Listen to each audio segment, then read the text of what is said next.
अस्सलाम वालेकुम students. Last lecture में हमने स्टडी किया था vector addition by rectangular components.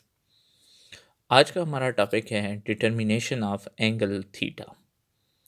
Last lecture में हमारे पास जो रिज़ल्ट्स आए थे उसे हमने ये चीज़ समझी थी कि तमाम एक्स कंपोनेंट जमा हो के रिजल्टेंट का भी एक्स कंपोनेंट देंगे और तमाम वेक्टर्स के वाई कंपोनेंट्स जमा हो के रिजल्टेंट का भी वाई कंपोनेंट ही देंगे।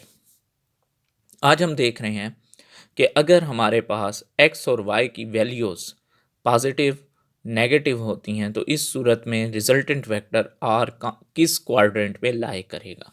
तो स्टूडेंट्स सबसे पहले हम देख लेते हैं कि if R X and R Y are both positive, अगर आर एक्स और आर वाई दोनों पॉजिटिव हों तो इस सूरत में हमारे पास रिजल्टेंट फर्स्ट क्वाड्रेंट में लाई करेगा। देखें स्टूडेंट्स यहाँ से कि ये आपके पास एक्स एक्सिस है, एक्स एक्सिस से जो एंगल हमारे ड्रा करना है एंटी क्लॉकवाइज वो एंगल थीटा है। ये एंगल थीटा हमें असल में डायरेक्शन देगा, जबकि ये एंगल फाई ये हमारे पास वो एंगल है जो उस प्लेन का एंगल बनेगा अब एक्स एक्सिस के साथ नियरेस्ट एक्स एक्सिस। अब ये एंटी क्लॉकवाइज भी हो सकता है और क्लॉकवाइज भी हो सकता है, जबकि एंगल थीटा हमेशा पॉजिटिव एक्स एक्सिस से एंटी क्लॉकवाइज डायरेक्शन में लेंगे। तो आपके पास फर्स्ट क्वाड्रेंट में एंगल थीटा बराबर है एंगल फाई, जैसा कि आप लोग स्टडी कर चुके हैं कि एंगल फाई बराबर है tangent inverse R Y over R X. तो इस सूरत में फाई और थीटा दोनों सेम एंगल्स होंगे, तो आपके पास आंसर भी इन दोनों के सेम आएंगे। नेक्स्ट पॉइंट पे जाएं, अगर आर एक्स नेगेटिव हो जाए और आर वाई पॉजिटिव हो जाए तो इस सूरत में रिजल्टेंट सेकंड क्वाड्रेंट में आता है। सेकंड क्वाड्रेंट में आप रिजल्टेंट को आप लोग देख लें, ये रिजल्टेंट सेकंड क्वाड्रेंट में है। आपने एंगल यहां से यहां तक जो ड्रा करना है वो एंगल थीटा है, जबकि क्वाड्रेंट में जो नियरेस्ट एक्स एक्सिस है वो आपको यहाँ पे नज़र आ रहा है, ये एक्स प्राइम है और ये आपके पास एक्स है। अब एंगल हमारे पास जो फार्मूला है वो एंगल फाई का है। अब देखते हैं कि एंगल हमने किस तरह से ड्रा करना है। यहाँ से यहाँ तक टोटल एंगल 180 डिग्री का है। अब हमारे पास एंगल फाई मौजूद होता है, तो हमारे पास एंगल फाई की क्या वैल्यू है R Y over R X. तो इस सूरत में हमारे पास एंगल थीटा बन जाएगा यहाँ से यहाँ तक टोटल एंगल 180 डिग्री, और अगर 180 डिग्री में से एंगल फाई को हम निकाल लें तो बाकी जो एंगल बचेगा वो हमारे पास एंगल थीटा की वैल्यू होगी। अब आप देखें कि हमने 180 में से फाई को डिडक्ट क्यों किया, सवाल ये भी पैदा होता है। इसलिए डिडक्ट किया क्योंकि हमारे पास यहाँ से यहाँ तक टोटल एंगल तो 180 डिग्री था, उसमें ये इजाफी एंगल था, इसलिए इसको उसमें से माइनस कर लिया। अब देखते हैं केस नंबर 3 में, अगर आर वाई और आर एक्स दोनों नेगेटिव हो जाते हैं तो इस सूरत में रिजल्टेंट लाई करता है थर्ड क्वाड्रेंट में।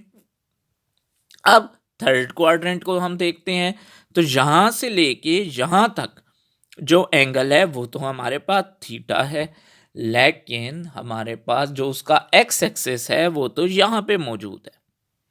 ये तो पॉजिटिव एक्स एक्सिस से बन रहा है एंगल थीटा।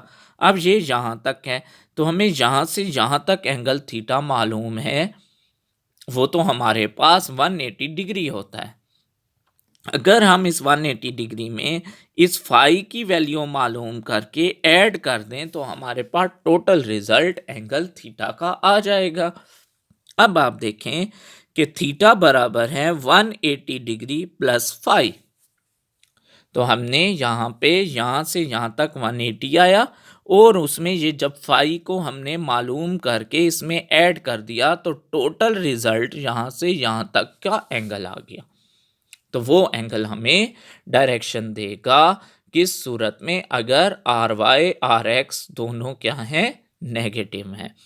अब हम लास्ट पॉइंट पे देखते हैं कि अगर हमारे पास आर एक्स तो पॉजिटिव हो जाए और आर वाई नेगेटिव हो जाए, तो इस सूरत में रिजल्टेंट हमारे पास फोर्थ क्वाड्रेंट में लाई करेगा। अब फिर हमने एंगल को देखना है। थीटा आपके पास आप लोगों को मालूम है कि पॉजिटिव एक्स एक्सिस से बनता है, तो एंगल थीटा को जब हम ड्रा करेंगे तो वो यहाँ से लेके यहाँ तक होगा। अब इस क्वाड्रेंट का जो वाई एक्सिस है वो तो हमारे पास यहाँ पे नेगेटिव है, एक्स एक्सिस इसका पॉजिटिव है। अब एक्स एक्सिस से हमारे पास क्लॉकवाइज एंगल फाई बन रहा है, क्लॉकवाइज बनेगा तो नेगेटिव होगा। तो इस सूरत में हमने देखा कि यहाँ से यहाँ तक टोटल एंगल तो हमारे पास 360 डिग्री हो गया, लेकिन एंगल फाई हमारे पास क्लॉकवाइज होने की वजह से नेगेटिव होगा। तो 360 डिग्री माइनस फाई करेंगे, फाई की फिर हम यहाँ पे वैल्यू पुट करेंगे और 360 में से जिस टाइम हम इसको माइनस करेंगे तो जो बाकी रिजल्ट आएगा वो हमारे पास एंगल थीटा की वैल्यू होगी। तो स्टूडेंट्स, हमने डिटर्मिनेशन ऑफ एंगल एक बहुत ही डीपली स्टेप से इनको स्टडी किया है। नेक्स्ट लेक्चर में इंशाल्लाह हम डॉट प्रोडक्ट और स्केलर प्रोडक्ट को स्टडी करेंगे। बच्चों, इस लेक्चर से रिलेटेड कोई भी आपका क्वेश्चन हो तो आप पूछ सकते हैं। अपना ख्याल रखें। अल्लाह हाफिज़।